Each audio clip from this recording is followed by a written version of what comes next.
and so I'm back in California. So I had a lot to do this morning prior to this, so I would be ready to go. So breakfast is afterwards. I gotcha. Well, I'm sorry you haven't gotten to eat yet. Not to make matters worse, but for Easter I smoked a couple big old hams, and I put a cherry bourbon glaze on one. Yeah, that's really good. And do you use like a green egg or something?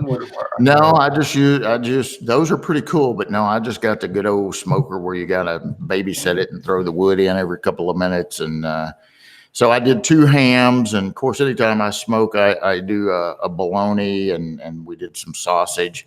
So anyway, the last couple of days, I've warmed up some of that smoked sausage and did 1 egg with it. This morning, I did a piece of that cherry bourbon glazed ham and warmed that up and had 1 egg with it. So not to make your stomach turn. Yeah. Thanks for that, Brian.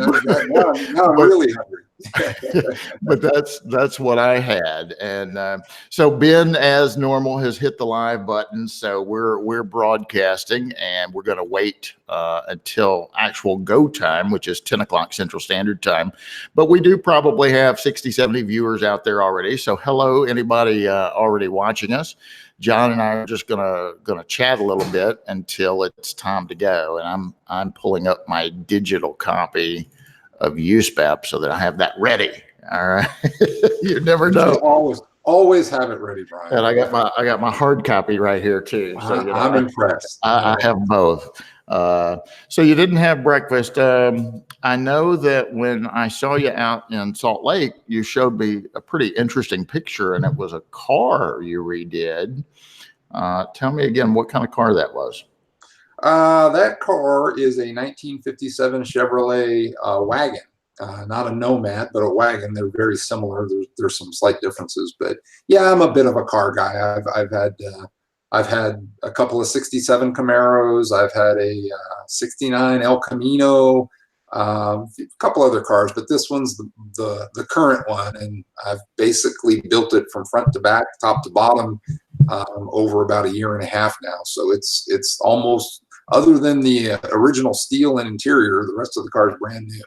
And we're talking, folks, even the engine, right? I mean, you showed me those pictures, and it looked brand new. I mean, everything. So congratulations. Thank you. That turned out exceptionally well, and I did not know that about you, and I'm sure our viewers don't either. But now they do.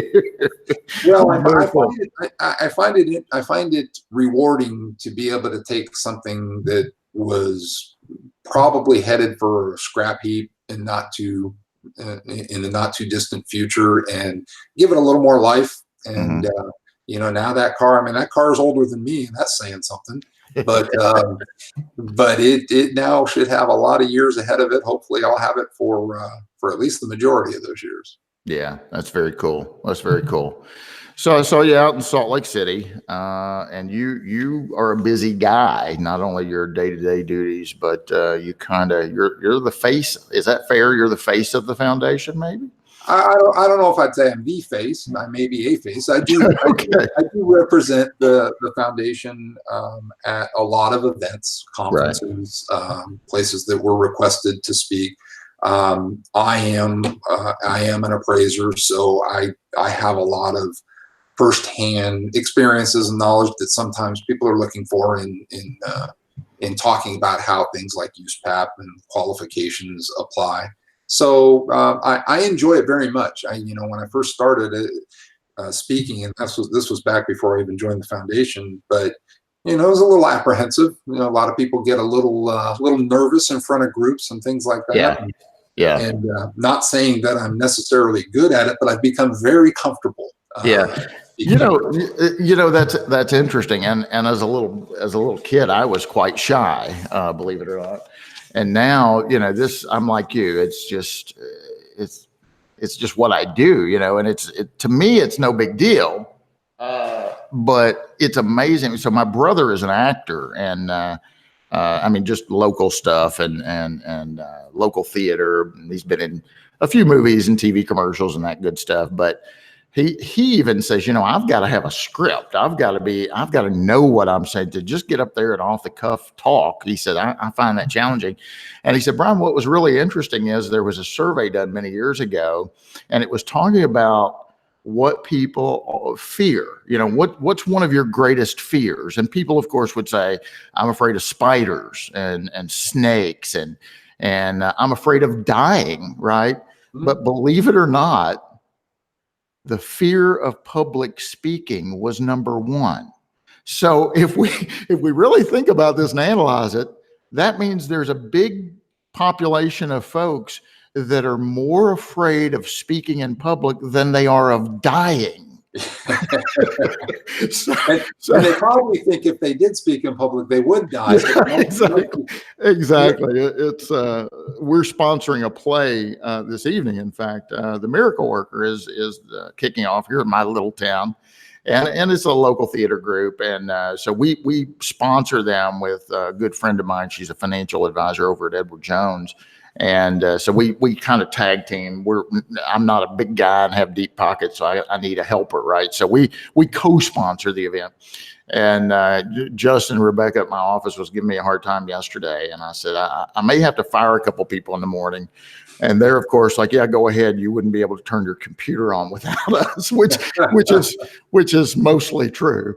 But then I sent them back. I said, okay, fine, I won't fire you. But tomorrow at the private screening, we'll have a good 100 folks there or more.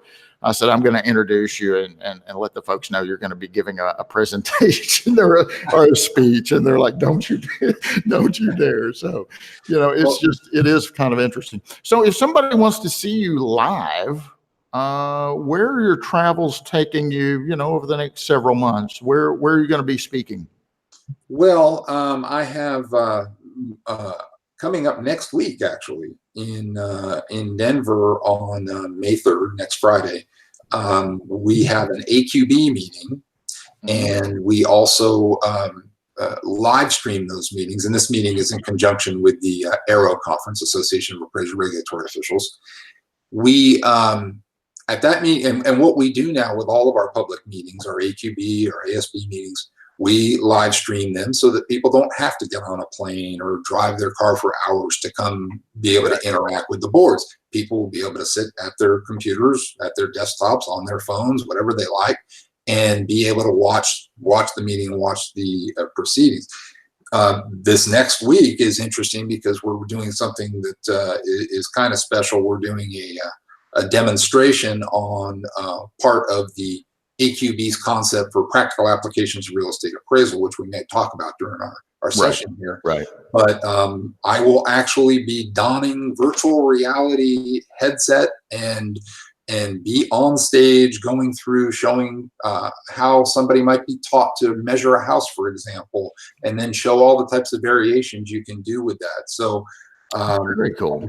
Yeah, I'm really excited about getting up on stage and looking more foolish than normal, wearing this headset, and then knowing that we've got about 150 people in the audience live and probably another 1,000 online. So I started making a list of what could possibly go wrong, and I'm now on page 3. So just be careful moving around. You've got, and so I bought my daughter one of those, and oh my God, you put that on, and it's like you're there. I remember she was on a roller coaster ride. She was in a movie theater, but the one week she put a scary one on. And she's like, oh, Dad, I don't know if I can do this. I said, tell me, because all I see is her doing this, which is what your audience is going to see. And she said, well, I'm in a room, and there's a TV there, and it's got snow on it. And there's a window here, and it's lightning and raining. And she looked around. She's like, oh, my God, there's a guy behind me. And there's a guy, and he's got a sheet over him like a ghost in the corner. I can't do this, and took it off. And, of course, she made me do it. She said, put them on. Well, I'm in a room. In front of me is a TV, the window, cracking thunder and lightning, right? I know what's behind me, she told me, but do I look?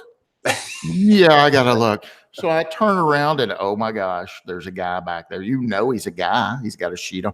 And then, John, I look over to my left, and there was a couch there that wasn't there before, but now there's a couch there. And sitting on that couch is a doll.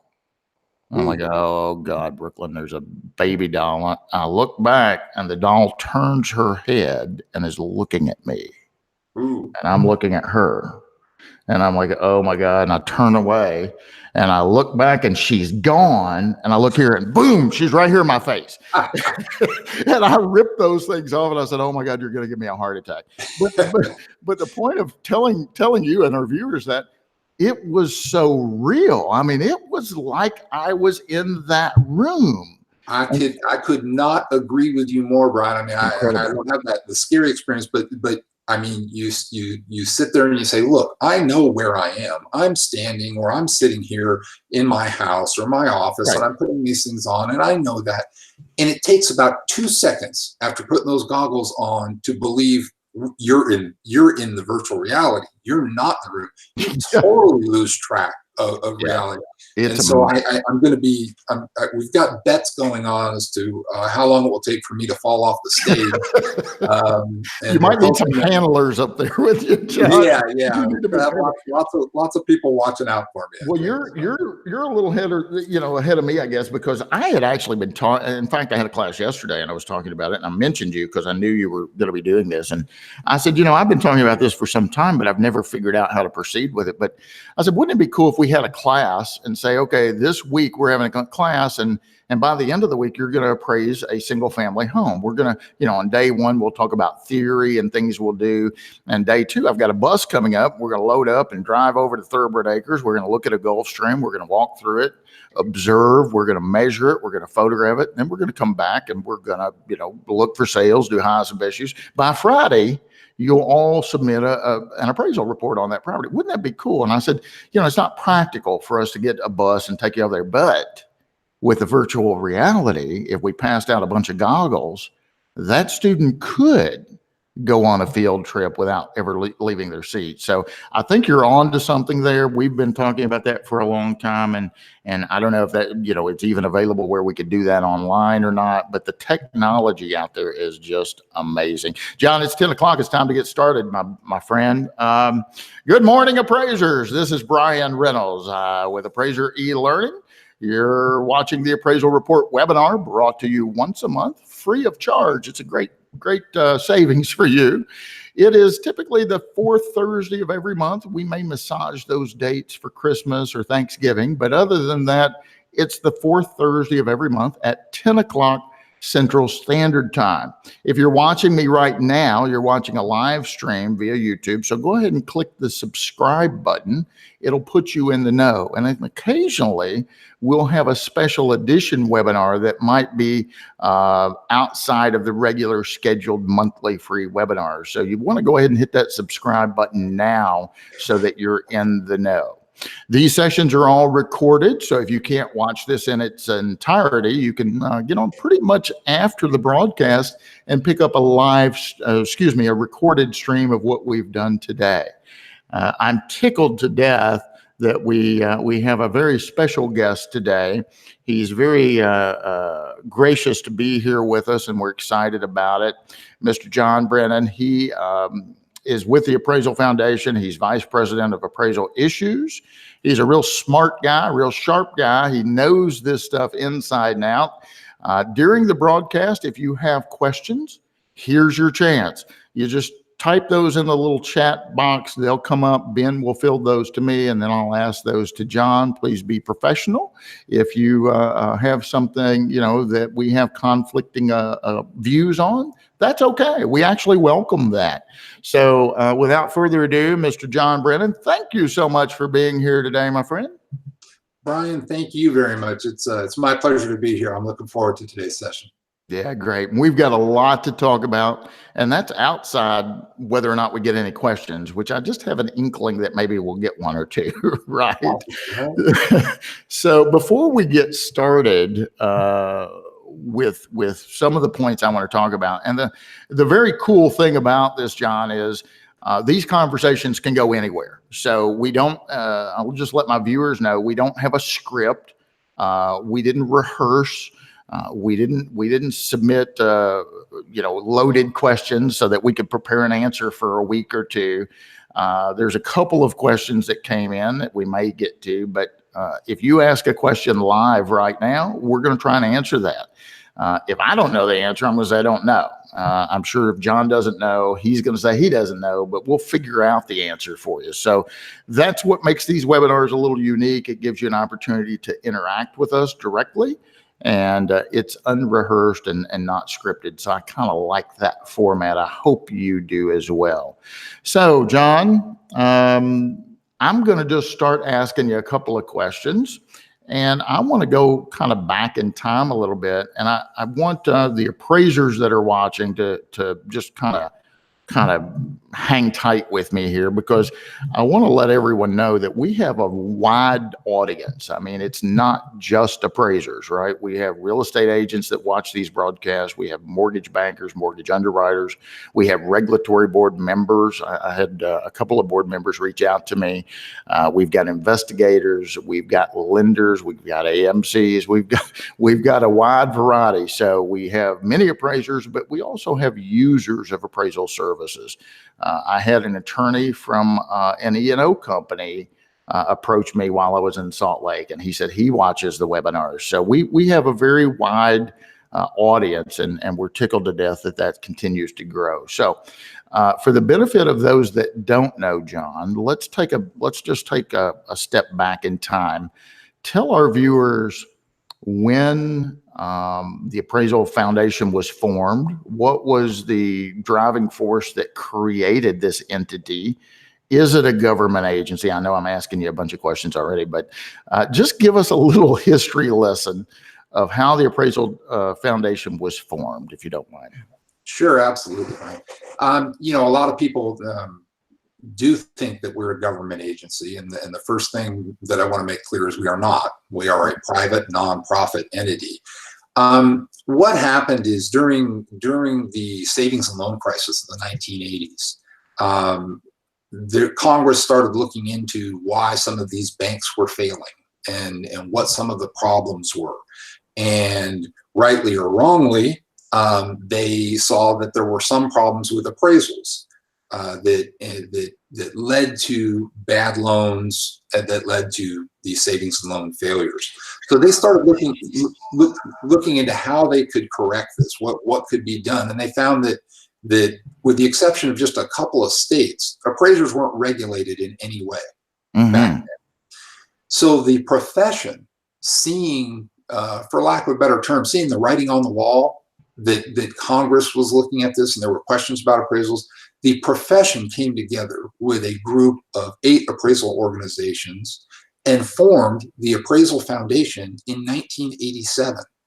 Some people find that surprising because the federal law, that Title 11 PAREA, actually came about in 1989.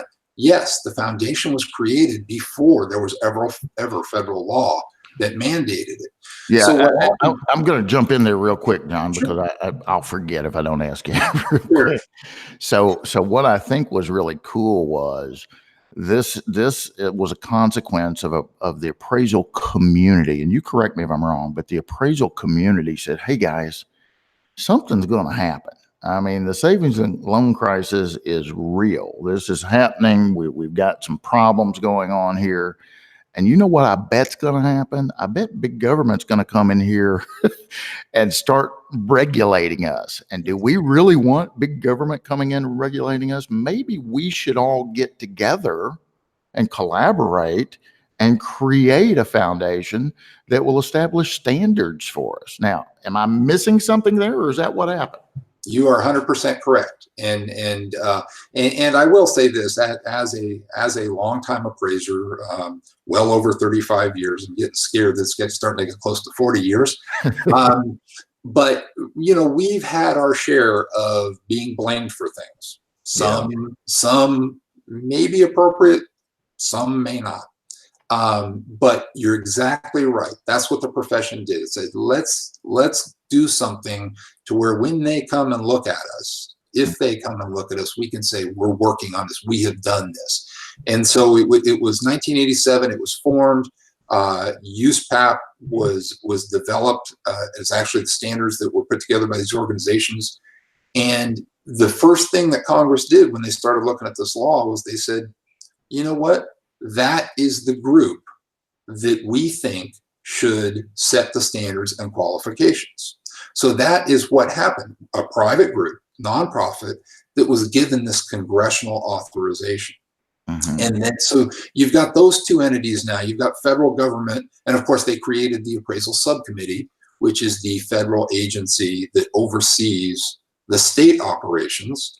And then you have this, to make it even more unique of our regulatory structure, the states are the ones that issue the licenses and discipline appraisers if they don't perform properly. So you've got this very unusual combination of private sector, federal government, and state government that regulates real estate appraisers. And I do distinguish that because some people aren't clear that currently personal property appraisers, business valuation appraisers, they don't have to have a credential to perform their appraisal services. Right. You know, I help appraisers occasionally. I used to be an investigator for a few years, and now I provide a consulting service where I help appraisers that get in trouble. You know, if they're out there reckless and you know, wild west stuff, I'm not going to help them. In fact, I hope they throw the book out at you and get out of the profession I so dearly love. But we all make mistakes, and if the appraiser feels like they didn't do anything wrong, number one, they should stand up for themselves. So I help appraisers often, right? And I had a gentleman call me one time, and he started out, John, by saying, well, I'm going to go in there and I'm going to get them. And I'm going to, you know, they did this and they shouldn't have. And in this other case, they did this and they shouldn't have. And the bank, the entity that's filing the complaint against me, the bank's violating USPAP. And I said, let me just stop you there for a second there, bud. Please don't go in there and demonstrate your ignorance, because that's exactly what you're going to do. Banks don't comply with USPAP. Appraisers do, or they don't, but they're supposed to, right? So let's talk about the makeup real quick. I know we've got a lot of hot topics that people probably watching want us to get to, and be patient. We'll get there, I promise, folks. But I bet there's even some appraisers out there that don't understand how the foundation is made up. All right, I'll throw around terms like BOT, and people will say, BO what? So I think most of the appraisal community are familiar with AQB and the ASB. They may not be familiar with the BOT or the APB, which really is no longer around, but people don't even know there was an APB. So if you don't mind, take a couple of seconds and talk about these various boards. Sure. The AQB and the ASB, let's start there. Those are the ones that carry the congressional authorization. They set the minimum qualifications and minimum standards that must be used by appraisers in performing federally related transactions. The BOT is our board of trustees, and for lack of a better term, that's our operating board. They make sure things like we have proper. One of their biggest functions is actually vetting and selecting appraisers to fill the seats on the appraiser qualifications board and appraisal standards board. They're our management board. They make sure that we're doing things like we've got proper funding, and that we look at planning and we look at things that are going on around the profession, and that we're involved appropriately. They essentially manage the overall organization. We have a small staff on the foundation. People are sometimes very, very shocked to learn there are only 13 of us that are on staff for the Appraisal Foundation. But these boards consist of many more people. The Board of Trustees actually has 21 people on it. The Qualifications and Standards Board, each of those, they may have anywhere from 5 to 9 people on those boards. So it's easy to see from a staff perspective, our boards outnumber us quite a bit, but we all work together. You mentioned the Practices Board, and I do want to take a quick minute to go over that. That was a board that was originally created with the idea of issuing voluntary guidance on recognized methods and techniques. So here's your first USPAP quiz question. 1.1a talks about appraisers being aware of, understanding, and correctly employing those recognized methods and techniques. to produce credible assignment results. Well, the question that many ask is recognized by whom? Right. So you know, there are some appraisers that belong to appraisal organizations, and those organizations do a really good job of developing and teaching methods and techniques. But the majority of the licensed and certified appraisers today in this country do not belong to an organization. Right. Sadly. Right.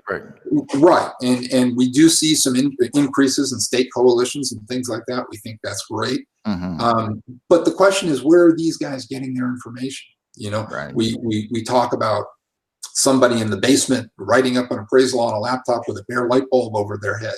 So when there's questions about, should I do it this way? Should I do it that way? How are they coming to that? They pick up a phone, they call a friend, they talk to you, they talk to others, but some just move forward and believe that they have the most up-to-date information. Some do, some don't. So this APB was developed with the idea of saying, hey, here's voluntary guidance. We're not going to create new methods. We're not going to create new techniques.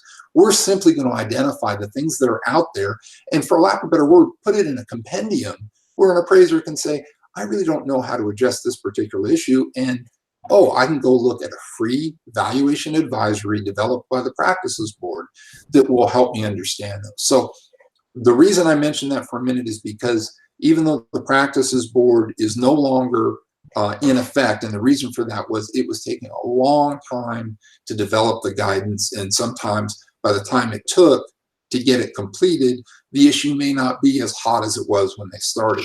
Sure. Nevertheless, there are still a number of valuation advisories. You can go to our website. They're completely free of charge. An appraiser can read, download them, and there are some excellent documents there on how to do some of the most common stuff that appraisers sometimes have questions with. Yeah, that's great. And people can find that where again? On your website? Our website, appraisalfoundation.org. And if you look under a resources tab, I believe it is, you will see guidance, and you'll see a list of the valuation advisories. We have another branch that does it for valuation for financial reporting. These are people like the big accounting firms and such. But we also have a whole bunch of them that are there for real property appraisers as well. Yeah, and so I let appraisers know all the time, especially when I'm teaching USPAP, but often other times as well, that it's important to understand that frequently asked questions and advisory opinions are not really part of USPAP. They're not binding, if you will. How's that? However, it's coming from the Appraisal Foundation. And so if the Appraisal Foundation's talking, I'm kind of interested in knowing what they're saying, right? And so while they may not be considered binding, it's probably something you ought to consider. And so I say the same about those APB, the advice of the APB, even though they're no longer in existence. What they did was really, really good stuff, and it's a good resource. So let's start talking about USPAP itself for a minute. We've talked about the boards, and again, we're starting to get some questions, and we'll get to those in just a minute, I promise, folks. Let's talk about USPAP for a minute, and I believe one thing that is on the appraiser's mind, number one, is, can we ever get this thing right and not have changes anymore? I mean, every 2 years, and I'd like to remind our viewers that years ago, this publication was updated every year. So, I mean, we went from having changes once every year to once every 2 years. So that's a little better. Maybe we could go once every 3 years. I don't know. Can we negotiate that a little bit, John? Because I know a lot of the appraisers I speak to, they say, man, I'm having a hard time understanding extraordinary assumption versus hypothetical condition. And now Bryan's telling me a lot of things that I thought were extraordinary assumptions are actually just regular assumptions. My head's spinning. I'm confused. And now, right when I think I'm getting a grip on this information, it changes again. For instance, there's actually some of my viewers that haven't taken their 2018-2019 USPAP update class yet, and some that won't take it until probably November or December. And in just a few days, we'll have a new publication out. So let's just talk about that for a minute. How does USPAP change, and why does it change? And is there any discussion about maybe moving this to a longer duration for the update? Yeah, and this is a common question and a common issue that we hear. And actually, to go back even before there was an annual USPAP, when the Standards Board and the Foundation were first formed, the USPAP was updated when they met every quarter. And so it was, you had people trying to keep track of new things versus old things, what's been updated, what hasn't. As you mentioned, Brian, it then went to an annual publication for many years until the mid-2000s. We had a couple of 18-month versions. There's your next USPAP trivia quiz. There were 2 that were 18 months. And then it moved to 2 years, which we are currently at. So here's the issue. We have people that say to us frequently, and say to our Appraisal Standards Board, would you please just stop changing USPAP so frequently? Right. But before that, can you do this? Make this one last change. Make this one last change. And right. So we get a lot of them that say that. And so, the goal is to certainly have a stable document, stable standards. But the challenge is there are changes in the marketplace. One of the things, and I'm sure we'll probably touch on this at some point today, hybrid appraisal assignments, bifurcated. Mm-hmm. If let's say that USPAP was a 4-year publication and this issue came out, do we really want to wait for 4 years to be able to address in standards how you would do assignments like this? Right. That's not to the benefit of appraisers at all. True. We need to clearly understand what USPAP allows and doesn't allow, and be able to issue guidance, be able to issue additional clarifying standards and standards rules wherever appropriate. So we look, there's a lot of schools of thought on this. We would like to see a way to get it a more stable document and not change as frequently. We look to our counterparts, for example. There's something called the International Evaluation Standards, which apply to a lot of countries around the world. They had gone from a 2-year publication cycle to a 4-year publication cycle. And they said after two of the cycles, this is too long, we can't do this. And they now have just moved to a 6-month publication cycle. Wow. Now, we're not talking about doing that with USPAP, so don't anybody call your cardiologist. but it's a balancing act. Right.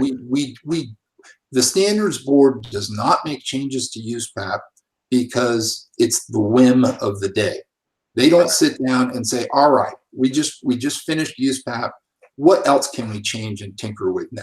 That is absolutely not what this board does. Right. And again, I would reiterate here, our boards, our qualifications board and our standards board, are made up of practicing appraisers, just like those of you who are watching this right now. Mm-hmm. They have no incentive to say, let's go change the rules of how my practice is going to be. That's not something that they want to do. Right. But there are situations that come up in the marketplace that demand a more current approach to what's going on. So, we're still trying to find that right balance. We do have a goal of increasing the publication length, the cycle length, whether that would be 3 years, 4 years, when that will happen, we're not quite sure yet, but that is something that we are working towards. But the single biggest thing that I would want people to take away from this is the changes that are made to USPAP are being made because of appraisers and users of appraisal services asking appraisers to do things that they may not be clear on what they can do. Right.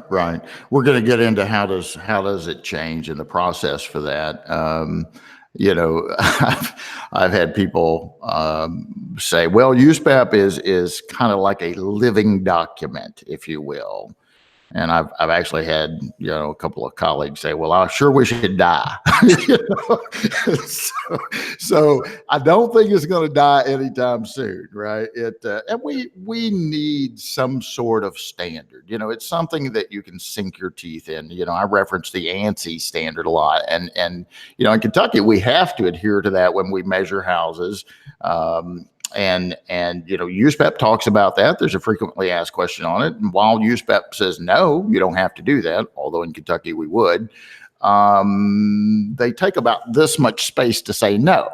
So I think the foundation is while they're saying, no, you don't have to adhere to that standard, you might think about doing it anyway, because it's something tangible. It's something you can sink your teeth into. So yeah, and if I could just for 1 second, I do want to say something, because we hear over the years a lot of different things. One of the things that we've heard from time to time is USPAP is too vague. It doesn't tell me exactly what I need to do, and I respond to that by saying, you're welcome. As a practitioner, you do not want a cookbook that says when you get an inspection to perform a walk-in appraisal, what we might call a URAR or 1004 assignment today, that Fannie and Freddie, you don't want a book saying you must do this, this, this, and this. You need standards that ensure ethics and competency, but are not so prescriptive that you are hamstrung on how you do your assignments. It's about being a professional. Yeah. Uniform standards of professional appraisal practice. So I think that that's really important. I think that one of the other things I say is, really, if we just all could be expected to be completely professional and understood everything we needed to say, USPAP could consist of one sentence: be ethical and competent. Yeah. Have a nice day. Yeah, but, exactly. But you need to put a little more meat on those bones, because there are situations where you say, well, what does that mean in this case or in that case? Right. The issue is you don't want to go so far that now something else comes up and you have to rewrite standards to address it. Right. And I want to get into some of the changes, okay, because the ASB has voted, right? And they say, yep, this is the changes. And so first of all, if you could briefly talk about the process of getting something changed in this book. And I tell my students and viewers and anybody that'll listen to me on a regular basis, look, it's a lot easier to keep something from getting put into this than trying to get something taken out of it. At least that's my opinion, right? That if they're thinking about making a change and you're like, well, that's a stupid change, let's rally the troops and try and stop it or change the potential change. And that happened this time. So I want you to tell our viewers about that, because I'm actually extremely thankful for that change getting changed before it changes. I think I said that right. And so let's talk about how a change occurs. Okay. And then let's start talking about a couple of the changes. We certainly don't have time to teach a USPAP update class on this webinar, right? So there's no way, folks, we can go over all the changes that are taking place for 2021, but maybe we can just kind of talk about a couple of them, John. So talk about the change. And then if you want to talk about the reporting option, you know which one I'm talking about, where they change the change of the change. Sure. Well, first of all, understand that, as I mentioned before, the standards board doesn't sit around and say, well, what can we tinker with next? What they do is, first of all and foremost, I hope that every appraiser out there understands and appreciates the fact that nothing is changed without being fully transparent. There are no changes made to USPAP or the qualifications on the AQB side, if you will, that are not submitted for public exposure, for public comment, and public feedback. And I'll take this moment, at least once here today, to say, please, when these things are proposed, comment on them. Mm-hmm. We do not exactly have an overwhelming number of comments. I mentioned, hey, I talked to my class about that just yesterday. And I said, just guess, just take a wild guess how many people actually respond. And so let our viewers know that now, John, if you don't mind. I mean, when an announcement is made, hey, appraisers, we're going to make a change. What are your thoughts on this? Because you genuinely want their thoughts. How many appraisers respond to you? Well, the first I'll say we don't generally want, we always want their comments, their feedback, their thoughts, what's good, what's bad. And it doesn't matter who you are. It doesn't matter what organization you belong to or organization you don't belong to. It doesn't matter if you've got 7 or 8 different sets of initials after your name, or if you're a single appraiser that's been doing it for a year on your own. It's about what you're saying and why. And so what happens is when you look at these exposure drafts, we've got probably the number of if we just talk about state licensed and certified appraisers in the United States, the number's probably somewhere close to 75,000, for lack of a better word, okay, based on the Appraisal Subcommittee's National Registry. What would be a reasonable number for people to think the response rate that you might get? I mean, with 75,000, if we got 10% of the appraisers, you're talking about 7,500 comment letters. Yeah, and surely to God, we can get 10% of us to get involved in. I mean, can't they just send a via email, just a quick email? That's this is my thoughts on this potential change, John. Don't do it, all right? That's absolutely what they can do and what we'd love them to do. But sadly, the typical number of comment letters on exposure drafts are somewhere between 25 and 75. That's 2,500? 2,500? No, 25 as in 25.00. Incredible. And I want people to think about that. Those comment letters are largely shaping how you're going to practice every day. Mm-hmm. And although, you know, some people say, well, you know, these people that are looking at this stuff, they're pretty smart. We're good with that. You know what? It doesn't matter. We want comments from people that understand what the issues are out there, read what's being proposed, and tell us why it's a good idea or why it's a bad idea, and explain it.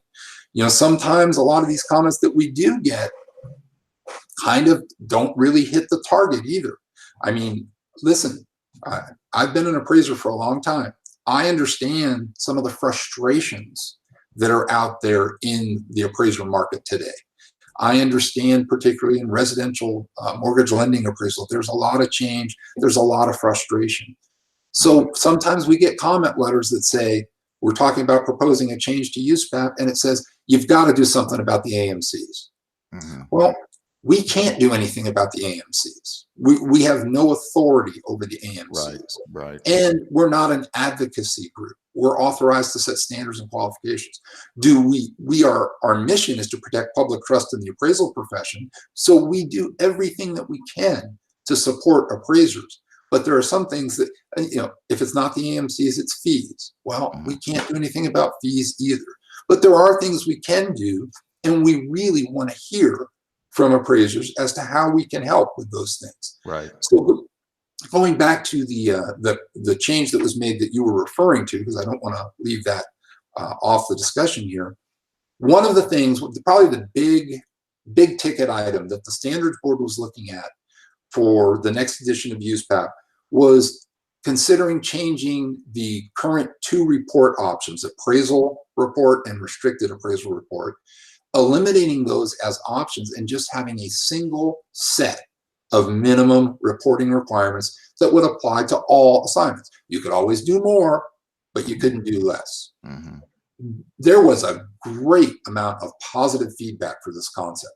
We got the comment letters that we had said, yes, yes, yes. But if there was ever a better case for the standards board listening to what those comments are, we stopped. The standards board stopped. And let me interject here, John, real quick. And I think I'm right, but I'm wrong a lot. So when the standards board was toying with the idea of eliminating the 2 written report types, right? The goal of that was actually to make it easier, if I understand it right, it was to the goal, the thought process was this is going to benefit the appraisal community. Is that right? 100%. So they had good intentions. They were wanting to make our lives easier, but then what happened? Well, and further proof that the intention was to make things, make it more flexible, make it more usable for appraisers. We received comments saying, this minimum set of reporting requirements is a great idea, but if you go forward the way you've currently exposed it, if you perform restricted appraisal reports today, the way that the standards are being proposed, you would actually have to do more than you currently do for a restricted appraisal report. And the standards board said, whoa, they're right. They're right. That is not our intent. Our intent is not to make it more difficult for those who do restricted appraisal reports today. It is to make it more flexible and be able to ensure the minimum set of information that needs to be in an appraisal report for public trust. So what happened was the standards board said, you know what? There are some things we can do now that will assist in this flexibility, but we really need to examine this more in detail to be able to think about, for the future, a minimum set of requirements that won't result in something higher than what we currently have.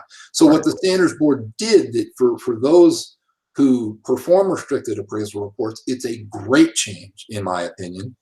And that is that as of January 1st, 2020, you will be able to perform a restricted appraisal report when there are additional intended users beyond the client or clients.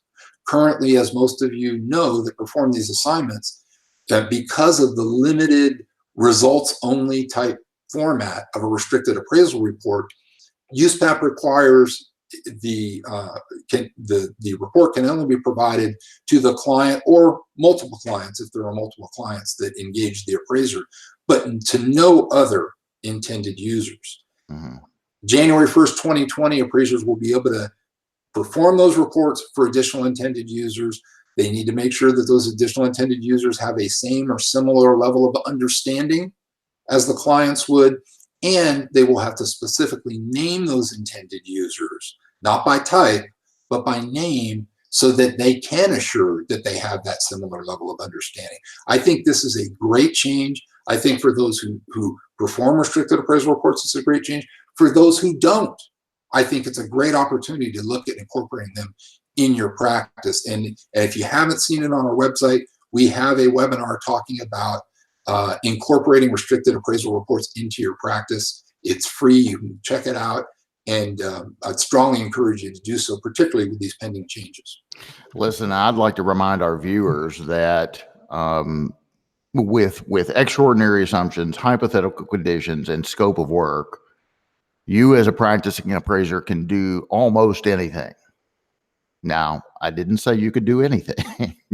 I said you could do almost anything. And the residential appraiser has lost millions of dollars because they've had blinders on and think they have to do everything one way. You cram a 1004 form down your client's throat when maybe they don't want all that junk. I'm a big user of restricted appraisal reports. I've used them for a long, long time. I would say the majority of the residential world out there don't use them. And it's because they're not familiar with them. They don't know how to do it. It's pretty simple. Just go to Standard Rule 22B and follow that. That's your template right there. And one thing the foundation did with the last year, with the 1819 update, right in your student handbook, the very last 2 pages are examples of restricted appraisal reports. So there's a template for you right there. One of them was on a commercial appraisal. John, I can't remember off the top of my head, but I think it was like $34 million or something like that. And so it's a $34 million opinion of value. The appraiser is communicating it on one piece of paper, front and back. And that's permissible. You can do that. So you need to look at the opportunities that are available to you via USPAP. Now, you said that you typically get about 25 letters, okay? And this change was going to be a bad change, although the foundation, the standards board intended it to be good. They didn't really think through the repercussions of those of us doing restricted. Someone or some party, some people, more than one, brought it to their attention. They reconsidered it and said, that's a good idea. We probably ought to take a step back from this. So you're telling me just a handful of people made a difference in the 2020. I mean, argumentatively, we could say that, right? The board ultimately made the decision, but the board rethought their position based on comments from what? 2 or 3 people, 5 people, less than that. So thank you, whoever you were that did that. I know one in particular, but thank you to those folks who got involved. And my point of bringing that up or highlighting that, John, is to really say a few people can really make a big difference, or maybe one person can make a huge difference. So I'm talking to you out there. If you're watching, get involved. You might not think you can make a difference, but I'm telling you, you can. All right. We're at the halfway mark, believe it or not. Actually, we're past the halfway mark. And John, if I can steal your services a little bit longer, I might keep you a little longer than an hour today. That's fine, Brian. I do want to say one quick thing too on those sample restricted appraisal reports that you referred to. They are also available on our website. They're right below the webinar. You can click and have a PDF of those. And as Brian said, a total of 2 pages in length where that includes a certification. A lot of people, as Brian has alluded to, are just stunned that that's possible. But they are possible and they do exist. I always tell my students, if a homeowner is thinking about selling their home, right? They want your professional, independent, unbiased, right? Competent, ethical opinion of value. Do they really need you to sell them a picture of their own house? I mean, they know what their house looks like. Do they really need a floor plan they walk every day? Do they need a map with little rub-on arrows, right? They don't need all that junk. Can you keep all that stuff and just give me what I want? I want your professional opinion of value, right? So let me make an announcement real quick, and then we're going to start asking some questions because, man, they're rolling in hot, John. So get ready. You're watching the Appraisal Report webinar. This is Bryan Reynolds, brought to you by Appraiser eLearning. It's a free webinar that we offer once a month, the 4th Thursday of every month. 10 o'clock Central Standard Time.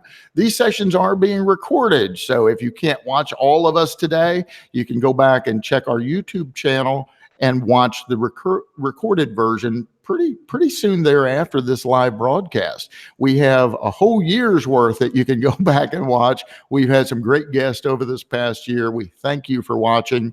Finally, go ahead and click that subscribe button because you never know. We may have a special guest and we may do a webinar outside the regular scheduled webinar.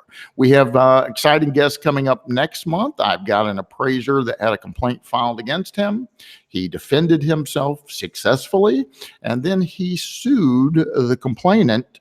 And I don't know if you say won, but he was very happy with the outcome. So here's an appraiser that felt like he was being bullied, and he took matters into his own hand. He hired a couple of professionals, and he ended up having a very bad experience conclude being a very positive experience for him. So you're not going to want to miss that webinar. I also have a gentleman, I have 2 guests with that one, and a gentleman that wrote an article in Working RE magazine, and he's going to join us as well. So you're not going to want to miss that broadcast.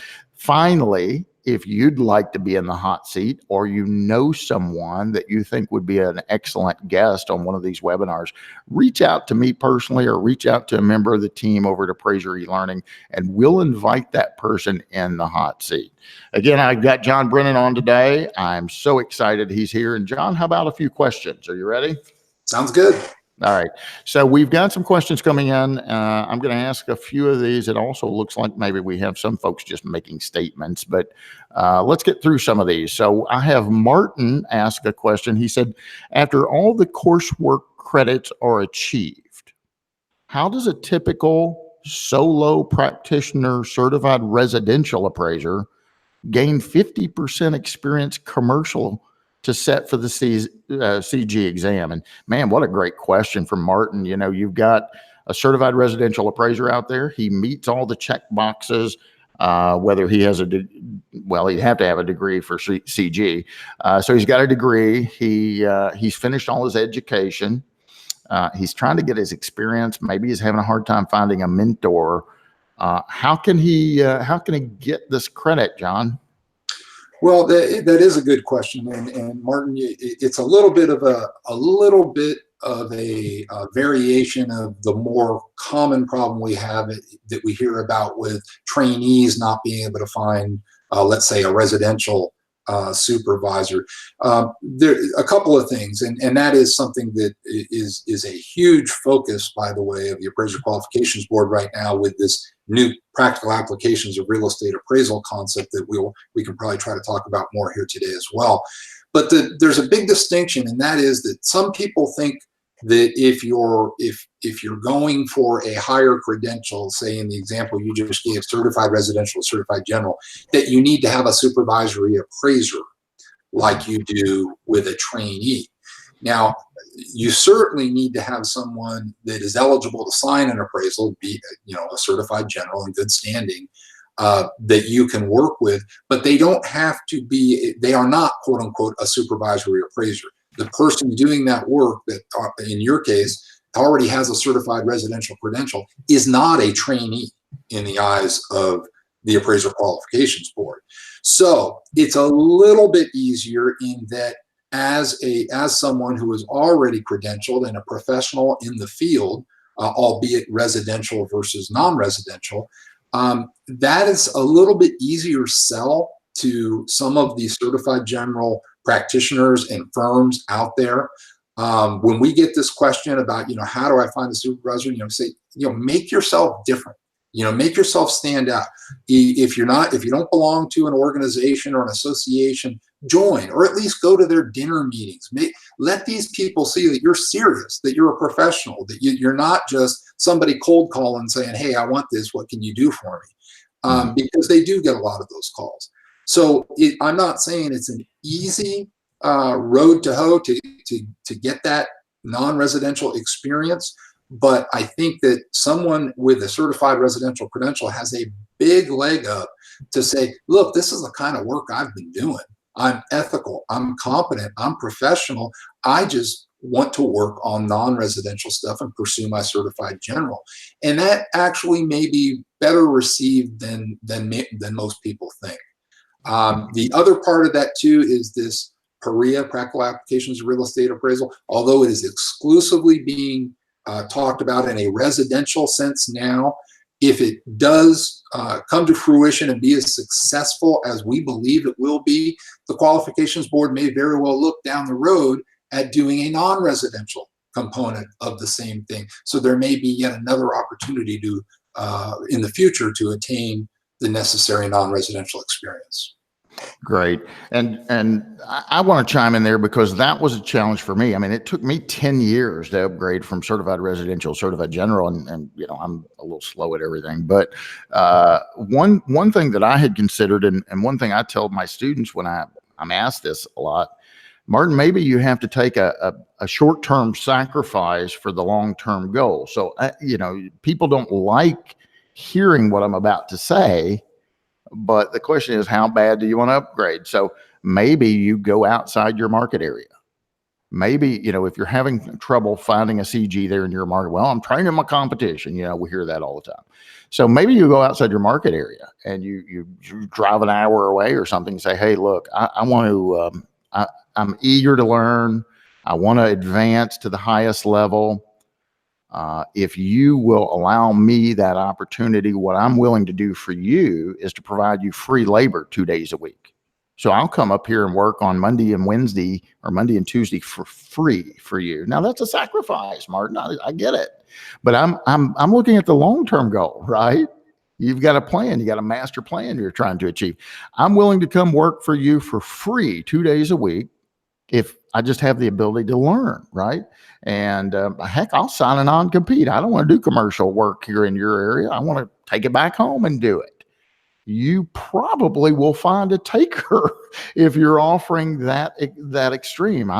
Come to Kentucky. I might have some work for you. John, real quick before I come off of him, there's another question, and I'm gonna do a 2-question on that one. I believe the real property appraisal criteria allows an option that 50% of your experience credit can be on non-traditional assignments. Okay, that's correct. So could Martin, just hypothetically here, if Martin and I worked together and let's say we started appraising, he helped me appraise some multifamily. And so he comes up to Nashville and we're appraising a 400 unit apartment complex. And then we do another one. And at some point, whatever that magical number is or time frame, we feel pretty good that Martin could handle a few of these on his own. Am I interpreting this correctly that nothing would prevent Martin from driving down the road and appraising a couple of apartment complexes without an assignment, without a client? He's doing it for the mere purpose of experience credit, and then he would be able to claim some hours on that. Yeah, well, assuming that there are no state restrictions, because some states do knock that down. Yeah, some states do, and some states have further restrictions on how experience can be and where and when. But the idea originally was this thing that the qualifications board came up with called practicum courses, and the bottom line is that wasn't successful because the cost of developing a practicum course and the level of experience that would provide was minimal. In other words, it might cost thousands of dollars for somebody to sign up for such a course. And let's say you perform 10 appraisals over the course of that practicum offering. And if you took, 10 hours a piece or 20 hours a piece, let's say, you still only get 200 hours because it's only on an assignment by assignment basis. Right. And so that's a distinction that is being made with this PAREA concept, where if you complete this PAREA program, the AQB hasn't decided on this yet. It's part of the questions in the discussion draft that's currently out there for comments. Should it account for 50%, 75%, 90%? Some people say, man, that training is better than I'm going to get. Let's make it all eligible. So that will rectify this current difficulty with non-traditional experience. But yes, assuming that there's no further state restrictions, he would be able to do those non-traditional, provided they comply with USPAP. So Martin, that's a huge opportunity. Again, the real property appraisal criteria, and you could get that off the Appraisal Foundation website as well. I think it's a blue book. It used to be blue. I don't know if it's still blue, but it used to be multiple colors. So pull that book up and look what the requirements are for the real property appraisal criteria. And that could be an option. And John's absolutely right. I know one state said, we're not going to let you do 50%. We'll let you do some, but we're going to knock that down to 25%. So you do need to check with your particular state. Along the same line on qualification, John, we have a write-in question, and I don't have their name, so I can't give you credit, whoever you are. But the question is this: has the AQB ever considered lowering the educational requirement for certified general from a bachelor's degree to an associate's degree and or some specific collegiate courses? Yeah, the answer to that is yes. That was considered. For those of you that have been keeping track over the last few years, the AQB did adopt revised criteria that went into effect May 1st of last year. So we're coming up within a week of the 1-year anniversary. And as most of you know that are aware of this, there were changes to the college degree requirement for certified residential, where just as the question is asking, are there alternatives? Could an associate's work or specified courses? Yes, the AQB asked that question as part of that exposure and examined it very carefully. And there was a resounding no. Do not change the requirement for a certified general. The marketplace, the appraisers said this is a different level. This is what some people called, and these are not my words, the ultimate professional in our field. We believe that the knowledge, skills, and abilities that are necessary to be a certified general do require a bachelor's degree or higher. And a lot of that has to do with the level of report writing, the type of report writing. You know, we talked about those comment letters. You know, we got one that I often reference when the question of the college degree was being asked. And the comment letter was, quote, "I don't need no stinking degree," unquote. You might have just argued against yourself. Yeah, maybe you should have stated that a little bit more eloquently. Right. So no plan changes on that at the current time. Okay. Again, appraisers, if you want to see a change, John is telling you, reach out to him or the board per se, but they want to hear from you, right? Here's some more questions because we got a bunch. So let's get to as many as we can. Russell says, given that the purpose of USPAP is to promote and maintain a high level of public trust, good job, Russell. It's the first sentence of USPAP. Appraisers, you ought to at least know what the purpose of USPAP. Please read the first 25 pages at least if you're a real property appraiser. So he's saying, given that the purpose is to maintain a high level of public trust, he's concerned about, particularly with regard to industry changes like licensing requirements, hybrid appraisals, AVMs. What efforts are being made to measure public trust in appraisals? Well, that's a great question, Russell. I mean, public trust, is a little bit like the way the Supreme Court has defined pornography. You know it when you see it.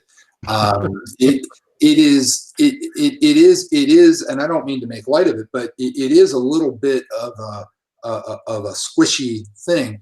What I guess the way that I would answer that is, even though the Appraisal Foundation is not an advocacy organization, we do advocate for we are advocates for public trust in the appraisal profession. And when we see and hear things that could diminish that in some way, we take action with facts, with information that we can provide. As I said, we're not an advocacy group, but we really consider ourselves a resource to those who are looking at these things. So we've had talks with congressional leaders, we've had talks with state legislatures, we've had talks with users of appraisal services. For an example, just yesterday, we had a valuation roundtable with representatives from lenders, AMCs, an entire group, the home builders. So we're always talking and engaging with these people and these organizations to where we can try to put forth the best arguments and rationale for why maybe they shouldn't do something they're considering, or why we think what they're doing is a really good idea and why. So I can't give you like 10 steps that are taken to do this. I can tell you that the Appraisal Foundation believes that appraisers are a valuable piece of the puzzle, and not just for lending. We understand, and I tell all my friends, think about doing something besides lending too, because you're a professional. You can do more than that. Absolutely. So we are working the best that we can to maintain and promote that public trust, and we're doing it in a lot of different arenas. Marla B says USPAP is intended to establish the minimum standards for practicing appraiser, leave the details about the process to the states to establish what is specific in their particular state. You mentioned ANSI standards. They don't change every 2 years. I think that's a comment from Marla. What I would say, Marla, if you don't want the changes every 2 years, thank you for your comment here, but boy, get that voice presented to the Appraisal Foundation. Present your argument to them. In fact, rally the troops in your area. March on the foundation. I tell folks all the time, when's the last time you've been in front of your state regulatory board? And maybe not because you had to be. Have you ever went in and just witnessed what they're doing? I mean, they're spending your money, by the way. So how are they spending it? What are they doing? If 20 appraisers went into the next board meeting, do you think you'd get their attention? I guarantee you'd get their attention, right? Ivana said, our industry is encountering rapid changes more now than ever. My hat's off to the USPAP curators and the industry leaders to help us stay current. All right, very nice comment from her. Dawn says, where are the appraisal examples that he just mentioned? I'd love to check out the commercial ones. So I believe Dawn is asking John again, the restricted appraisal reports. Let our viewers know again where they could get their hands on a copy of one of those. Yeah, if you look on our website, I believe it's the resources tab. If you scroll down to the bottom, it'll say webinars. And if you scroll down, you'll see the one that we did on restricted appraisal reports. And there's a little language right below that promo for it, if you will, description of it, that actually has a link to click on that will have those examples that you can download and you can view. Yeah, and they're incredible, and I'm not mean or stingy, but I have my students ask me all the time, Bryan, you do restricted, and back in the day we call them restricted use, right? And they said, would you give me a copy? Would you send me your template? And my answer was commonly, no. I'm not going to give you my intellectual knowledge. I mean, that's stuff I've worked hard on, but now the foundation has, and theirs is even more concise than mine. Mine's more than 2 pages, but it's very neat that they were able to share a sample. John said you can get on the foundation website and find it. You also can look at your 7-hour USPAP manual that you should have, and it's the very back pages of that. Marla B asked again another question. She's asking about the certified general credential and the college degree, and we've already answered that before we spoke on that. So John, we've only got a little bit of time left, and I'm actually holding you over, so thank you for being a good sport and not turning off your cam on since we've already been an hour. But let's talk just briefly about this PAREA. You've mentioned that a few times during the broadcast, and I know a lot of folks out there are saying, what in the heck is PAREA? I don't know what he's talking about. So let our viewers know what it is, what does it mean, if they support it, how they can indicate their support. If they don't like it, how can they provide a comment on that as well? So what is PAREA? Well, let me say, first of all, it's a game changer. In my opinion, it could be one of the biggest changes to the way that appraisers receive training in 80 years. This current supervisor trainee mentorship model has been in place since appraisal organizations started, way back in the last century. And it used to work a lot better than it does today. We used to have banks, for example. I worked for several of them that had appraisal staff and had people that would train you from the ground up and mentor you, and you would get your experience, and that's how you became an appraiser. Today, not only do most banks don't have anything like that, a lot of those banks aren't even here anymore. Mm-hmm. So it's fallen on the back of the independent fee appraiser to, for lack of a better word, to give back to the profession to train these people. What PAREA is, in simplest terms, this concept is simulated training. We believe that with the technology that's available today, that someone with guidance from they're not just going to sit in front of a computer and learn all this training and involve themselves in the different aspects of it. There will be people that they talk to. There will be quote unquote supervisors, not in the traditional sense we have now necessarily, but they will be able to go through this program, and we intend it to be from start to finish. I mean, before you even get an appraisal request, how about appraiser professionalism? Should I go out there in my cutoffs and a tank top to do an appraisal? Well, we don't think that's in the best interest. But what about once you do get that request, what do you start doing? I mean, I have so many appraisers that say, well, I got this request, and when I got to such and such a point on the URAR, and I said, well, you just told me that was for a divorce. Why are you using URAR anyway? It says right on it, it's for mortgage finance purposes only. So those are the kind of things that we've seen some less than stellar training that has happened over the years.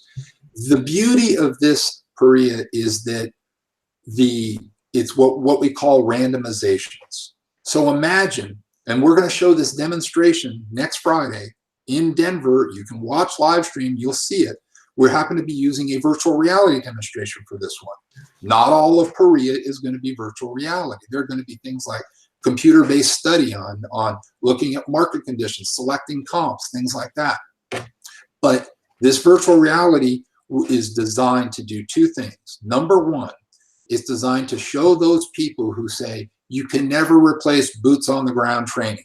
There's nothing better than a supervisor going out and taking a trainee, looking at houses. And then we say, okay, so how's that working for you? They say, well, it's no good. There's no supervisors worth a damn out there. So we're stuck in that conundrum. But in this case, somebody imagine, and you'll see this in this demonstration, you can watch live stream.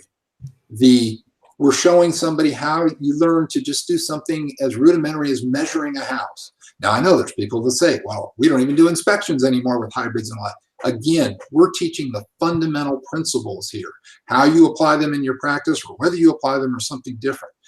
But you go through and you teach them how you measure this house. What are the ways that you can look at to measure the house? It's all this in this example, it's all virtual. But that shows those people that if you want to train somebody in a simulated environment, you can do it as effectively as taking somebody out and having them hold the dumb end of the tape or running the disto laser or whatever. That's objective one, showing how it can be done. But objective two, and this is the true power of PAREA, you'll see towards the end of the demonstration, we just start pushing a button and the house changes. It changes from a house with a 2-car detached garage. Now the house has an attached garage. Now the house has a small second story. Now the house has a big second story. Now, when you expand that, not in the demonstration, but all of a sudden the house could have railroad tracks behind it. Or the house could have a second story that has 4 bedrooms and no bathrooms. You've got functional obsolescence there. These are the kind of things you can do with technology that just imagine. You can't do that readily with what you call the live boots on the ground training. The other part of this is that if you are working with a supervisor, it could be the best supervisor in the world, but you are subject to the practice of that supervisor. So if that supervisor happens to specialize in ranchettes, small acreage ranchettes, and that's what you're being trained on, do you know how to do an urban house? Do you know how to do a condominium? You may not, because that appraiser may never take those assignments. Also, if he's in a market, he or she's in a market where properties are vastly appreciating, there's a shortage of supply and all that, that's what you're being trained on. In PAREA, you can push buttons. The market has changed. The property type has changed. You can learn a much, much broader base of training that will make you more available, more ready to practice when you come out of this program. We are very excited about this. We do have, the AQB does have a discussion draft available for this for comment right now. The comment deadline is June 1st, and it's asking some philosophical questions about PAREA, like what percentage of experience should be allowed? Do they have to be USPAP compliant appraisals? A bunch of different questions. And again, as we've said from the start here today, the AQB wants your feedback on this as they move forward into proposing the actual criteria for PAREA. So get involved, people. They want your input. Don't just rant and rave on social media or even in my stream here. Let them know your thoughts. Let them know your concerns. Let them know how they should fix it or how they shouldn't do it at all or how you support it. Let them know. Let's have a conversation like we are today. Hey, just a few more questions, John, and I promise I'll let you go. I'm so sorry. No, Michael asked, and Vicky asked the same question. Basically, you're rallying the troops for wanting more. They've got a little taste from you. So Michael and Vicky both said, how can we view this live stream meeting? When is it, and how do I do it? How do I get involved? Real simple. If you go to our website, appraisalfoundation.org, and you click on the events tab, you will see a listing of all of our upcoming meetings. And the meeting I'm talking about right now is next Friday in Denver, AQB public meeting. You click on that event, there will be two options. You can either register to attend in person, or there will be a link for you to be able to attend via live stream. And that meeting will be starting at 9 a.m. Mountain Time next Friday the 3rd. Eric K. This is really more of a comment, not a question, but Eric K., I'm giving you your time here. Eric K. says, there would be plenty of trainee opportunities if you would fix the business model of the appraiser. With AMC control, there is no, capital N-O, incentive or resource to hire anyone. Well, I don't think John Brenan can fix that. Okay. So I think, Eric, what you're talking about is, let's get the lending community back on path where they will accept a trainee doing part, or maybe the trainee doing the inspection, and you sit back and you review that. You know, sadly, a few bad apples creates really a problem for the whole barrel. And I think that's what happened prior to the housing crisis. One banker told me in particular, they showed statistically how they had more problems with the appraisal reports where the inspection was done by the trainee and not by the certified appraiser. I'm with you, Eric. So let's rally the troops and get this changed. I just talked to Scott Reuter with Freddie Mac the other day. You're going to be hearing a podcast come out real soon, my interview with him.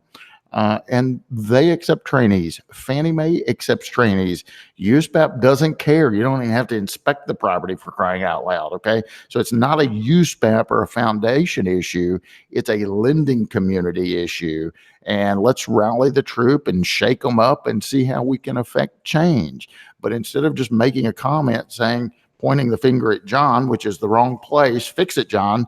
John can't fix that. All right. I don't think you can, John. Can you? No, but I will say the question about what we do about public trust that was asked earlier, we have been working with the lending community saying, why not use these trainees? They're a great resource, especially when there's places where they talk about an undersupply or shortage of appraisers. So we're right with you on that one. Yeah, me too, Eric. I mean, I'm a business owner. I would like to hire a bunch of folks. Now, again, I'm not a sweatshop, right? I teach ethics, for crying out loud. So I don't cross that ethical line when it comes to my businesses. And I tell people, I'm not a saint. You can ask my ex-wife. But when it comes to my business practices, I don't cross that. I might walk right up to the line on occasion, but I don't cross that line. I like to sleep at night. You can be ethical and be broke too. And I've been there. A question, John, I promise I've only got 2 more questions. And so I'm not taking any more questions. This person, again, an unknown question asker, says, please speak to the Alamode Smart Exchange service and how it interacts with significant appraisal assistance. And I'm going to add on to that question. What about the confidentiality rule in USPAP? Do we have a problem there? So Smart Exchange, or let's just say any sharing of data from appraiser to appraiser. How's that? It doesn't have to be this particular one. Sharing of data from appraiser to appraiser. Do I got to list them as providing significant real property appraisal assistance? And more importantly, do we have are they breaching the confidentiality rule? Yeah, and this is a great question. We have received a number of inquiries related to the Alamode service you're talking about. The Standards Board has been looking at that and is considering issuing some guidance on that in terms of Q&As. But to the more general point, when you talk about things like your opinion of quality of condition and things like that, those are part of an appraiser's assignment results, which are defined as an appraiser's analyses, opinions, and conclusions. So if you make an opinion as to the quality or the condition of the house and you share that with somebody else, you either have to have the permission of the client to share that with that particular party or parties, or you're not able to share it. So it becomes difficult. I understand the reality. I've been an appraiser for a long time. You might work closely with somebody, you may not, but you find out they did an appraisal. You'd like to get that information. Technically speaking, you cannot do that without the client's permission. And some appraisers are really reluctant to ask their clients for that information, but many of the ones that do find it's not as difficult as you think. Mm-hmm. Yeah. So here's the thing, and this is what I tell appraisers. First of all, I love the ability, or would love the ability in all cases, to be able to talk to another certified appraiser and get their data. I think we can all agree that when you have better data, you can make a better decision, right? So if I know Carol Hayden looked at a property the other day and I'm trying to figure out the characteristics of that property, man, I'd love to interview him, right? But as John said, the problem is if he says, well, it was in, good condition, or a C3 or whatever you want to call it, that's an opinion, right? It's not just his opinion of the value of that property. We all know we can't get that from him, right? We don't even ask. But it's also his opinion of highest and best use. That's an opinion, right? His opinion of exposure time, his opinion of the condition. Now, here's a couple of ways around it. John already mentioned some. If he gets permission from his clients and say, hey, I'm in a smart exchange, or I'm in a little club of appraisers locally, and we share data, and it makes me a better appraiser, it makes them a better appraiser, and it benefits the community, it benefits the lending community, and you get permission from your client, then you can tell whatever you want to. But here's another suggestion. If you can't get permission, while you can't tell me that in your opinion the property has functional obsolescence, because that's an opinion, you can tell me facts. For instance, hey, John, you want to know about the house I did over here? Here's the square footage. That's a fact, right? Here's how many bedrooms, how many bathrooms. Those are facts. Can't tell him the condition. But I could say the kitchen's been remodeled last year, and he could draw his own conclusion. And why couldn't I say this? There's 3 bedrooms on the 2nd floor with no bathroom. That's a fact. And then Mr. Brenan can draw his own conclusion. There's 3 private sleeping quarters up there with no access to a bathroom. That might be functional obsolescence, right? And so John can draw that conclusion without me telling him, hey, I think there's functional obsolescence up there. So there's different ways you can handle that. And Brian, if I just can real quickly, there was a whole series of FAQs that came out in the 2018 edition of USPAP that really distinguish between where that line is, physical characteristics versus assignment results. And it can be very subtle. I can say without a problem, as Brian just told you, it has purple carpeting. But if I tell you that carpeting is ugly and needs to come out, I've gone from fact to opinion. So right. Check out those FAQs if you have further questions, and it's right on to Brian's point there. That's great. I have one last question. We're done. Okay. All right. There's a lot of buzz out there about bifurcated appraisals, hybrid appraisals, real estate agents looking at it. I don't trust them. I'm not going to sign, and I don't know how I feel. I have mixed feelings about it. We all know change is coming though, right? Things are going to change. John, I have one final question for you, and I know this is just going to be your opinion. Are we gearing up? Is there going to be another housing crisis? Yes. I don't know when, but yeah, all you have to do is look at history to say it is a matter of when, not if. Yeah. Yeah. We had the savings and loan crisis. I was in the business then. You were too. We had the crisis of 08. It's hard to believe that's been 10 years ago.